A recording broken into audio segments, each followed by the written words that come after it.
한국 코미디 영화라고 하면 기대보다는 걱정이 많을 것이라고 생각합니다. 관객들의 수준은 높아졌지만 코미디는 그 수준을 따라가지 못하는 듯한 느낌이 들 때가 많기 때문이죠. 본래 사람을 웃긴다는 것 자체가 쉬운 일은 아닐 것입니다. 이 영화를 이야기하면서 감독의 이야기를 안 할 수가 없습니다. 영화를 연출한 이계벽 감독은 전작인 럭키를 통해서 697만 명의 관객 수를 동원했습니다. 럭키는 개봉 전 시사회에서 좋은 반응을 얻지는 못하였지만 개봉 후 예상치 못한 흥행을 보인 작품입니다. 4일 만에 영화의 손익분기점을 넘겼다는 것만으로도 설명은 충분할 것이라고 생각합니다. 럭키가 인기를 끌었던 이유는 주연인 유해진 배우의 인기가 가장 큰 이유라고 생각해봅니다.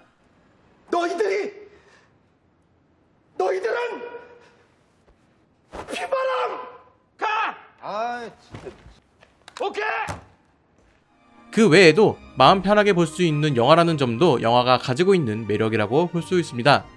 큰 의미를 가지고 있거나 시사점을 가지고 있지는 않지만 가벼운 마음으로 즐겁게 볼 수 있는 영화라는 점에서 많은 인기를 끌었고 현재까지도 케이블 영화 채널에서 많이 방영되는 영화입니다.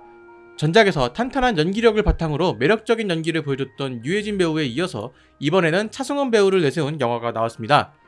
전작과 더불어서 마음 편하게 볼 수 있다는 점과 약간의 판타지적인 요소 그리고 자극적이지 않는 영화라는 공통점을 가지고 있지만 럭키가 보여준 단점인 개연성에 대한 부분에서 공통적으로 아쉬움을 드러내고 있습니다. 코미디 영화에서는 영화의 캐릭터가 상당히 중요합니다. 인기를 끌었던 극한 직업의 경우도 영화 속 캐릭터들이 확실한 개성을 가지고 있으며 그 개성이 영화의 매력이 되었기 때문입니다. 저희가 인수하겠습니다. 깜짝이야. 손님 온 거 본 적 있어? 안 오지. 그래 그럼 돈은 수사지원팀에 한번 요청을 해보죠. 뭐라 그럴 것 같은데? 지랄하지 말라고. 지랄하지 말고 이 새끼. 이 영화 역시 배우들의 연기가 상당히 매력적입니다. 차승원 배우의 코미디 연기는 이미 많은 영화를 통해서 검증이 되었지만 박해준 배우의 모습은 상당히 인상 깊었습니다. 그동안 많은 영화에서 악역이나 주인공을 방해하는 역할로 등장했는데 박해준 배우의 새로운 모습은 상당히 반갑게 느껴졌습니다. 차승원 배우의 코미디 연기를 오랜만에 볼 수 있다는 점도 좋았습니다. 코미디 연기로 유명한 배우임에도 코미디 연기의 비중이 생각보다 높지는 않은 배우라는 점은 그만큼 연기의 폭이 넓은 배우라고도 볼 수 있을 것 같습니다. 개인적으로는 독전에서 브라이언으로 나왔을 때 인상적이었습니다. 본인 특유의 톤을 유지하면서도 카리스마 있는 모습을 보여줬다는 점이 상당히 놀라웠습니다. 시작하면 됩니다. 오직 믿음으로 구하고 한치도 의심하지 말라 하셨습니다. 그리고 차승원 배우와 함께 연기한 엄태영 배우도 인상적이었습니다. 어린 나이임에도 실제 삭발을 감행하여 연기에 대한 열정을 보여줬습니다. 이계벽 감독은 엄태영 배우에 대해서 연기자의 카리스마가 있다며 칭찬을 하였고 차승원 배우 역시 감정을 캐치하는 능력이 탁월하다며 칭찬을 아끼지 않았습니다. 영화는 크게 전반부와 후반부로 나눌 수 있습니다. 나누는 이유는 두 부분의 온도차가 상당히 많이 나기 때문입니다. 전반부에는 인물에 대해서 설명과 함께 코미디가 주를 이루는 내용입니다. 개인적으로는 이 영화에 나오는 코미디들이 대강 예상이 되어서 크게 재밌지는 않았습니다. 특히나 지적장애를 가진 인물로 그려지는 철수와 백혈병을 가지고 있는 샛별이 함께 하면서 일어나는 이야기에 대해서 그리고 있는데 두 사람이 돌아다니면서 위기의 상황마다 불쌍한 척을 하면서 그들을 측은하게 여겨 울먹이는 장면들이 등장하는데 이 부분들이 그리 유쾌하게 느껴지지는 않았습니다. 영화의 배경에 대한 설명이 없어서 조금 이해가 안 되는 부분들이 존재하긴 했습니다. 물론 다른 요소들을 통해서 배경에 대한 유추가 되었지만 이 부분은 왜 설명을 안 했는지 모르겠습니다. 혹시 특정 시기를 보여주기 싫었다면 그 시기의 특징적인 요소들을 대놓고 넣거나 시대적 배경을 보여주는 장면들을 넣어서 대략적인 설명이 필요했다고 보여집니다. 재밌었던 점은 샛별이 찾으려는 것이 이승엽 선수의 사인볼이라는 점입니다. 야구 팬분들이시라면 잘 아시겠지만 이승엽 선수와 사인은 뗄래야 뗄 수 없는 관계입니다. 감독은 이 점을 어느 정도 노리고 만들었을 것이라고 추측해봅니다. 그리고 영화의 후반부에는 코미디 영화라는 것이 무색할 정도로 슬픈 영화로 돌변합니다. 이는 영화의 주된 소재라고도 볼 수 있는 사건 때문입니다. 정확히 말하면 영화가 슬픈 느낌보다는 그 사고의 내용이 슬프게 느껴진다는 생각이 듭니다. 영화에 등장하는 내용에 대해서는 많은 공감을 했습니다. 뿐만 아니라 영화 속에서 이런 내용을 보여주게 되면서 비슷한 사건과 연관지어서 생각하는 분들도 있기 때문에 더 많은 사람들에게 와닿을 것이라고 생각됩니다. 영화가 말하고 싶어하는 내용에 대해서는 어느 정도 공감합니다. 저도 영화의 후반부에는 거의 울면서 영화를 봤기 때문이죠.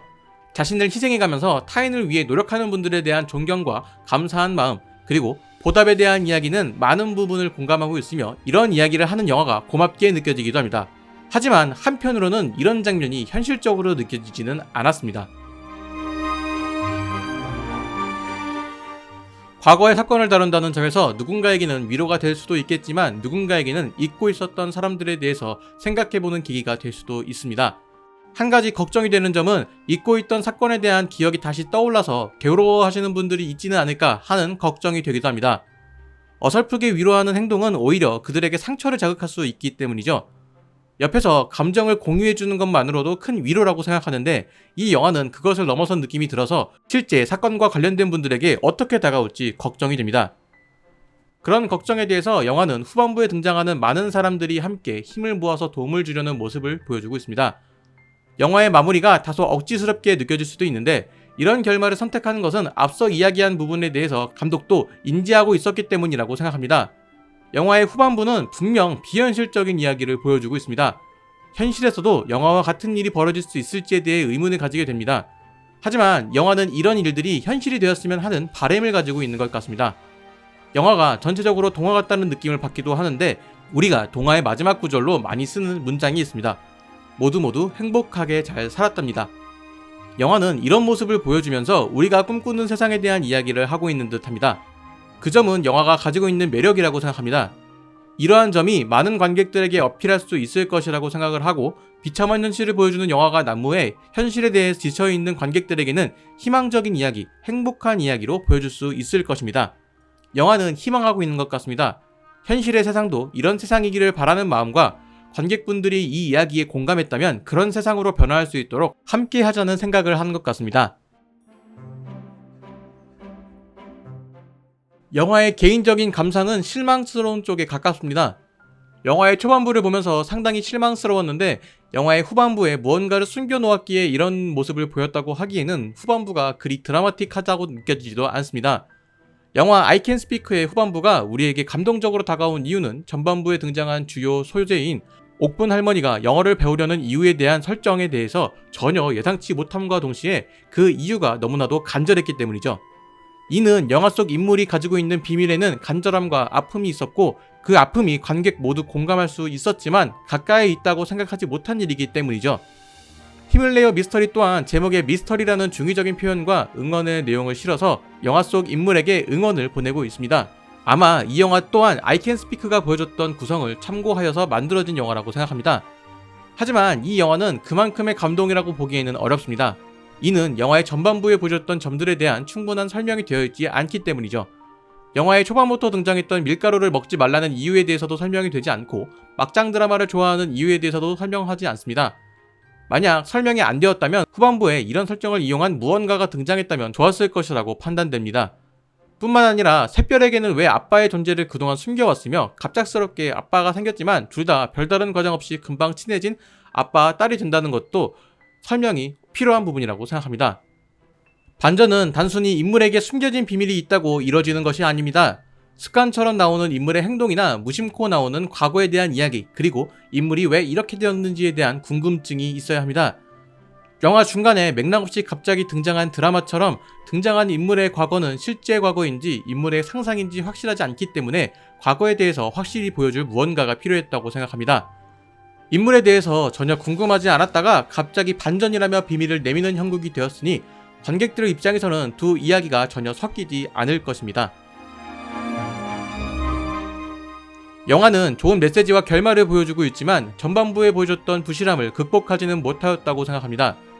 전반부와 전혀 다른 이야기의 결을 보여주기 위한 반전의 효과를 노리기 위해서는 그 내용이 공개되었을 때 그동안 비어있던 퍼즐 조각이 맞춰지는 듯한 느낌이 있어야 합니다.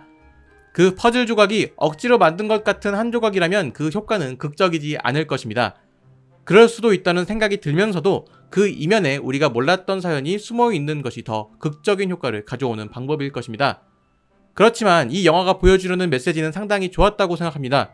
조금은 비현실적이라고 볼 수도 있는 이야기를 동화와 같은 시선으로 바라보아서 이런 일이 현실이 되었으면 좋겠다 라고 말하는 듯한 이 영화의 태도는 상당히 마음에 들었습니다. 이 영화가 누군가에게 위로가 될 수 있는 그런 영화가 되었으면 좋겠습니다.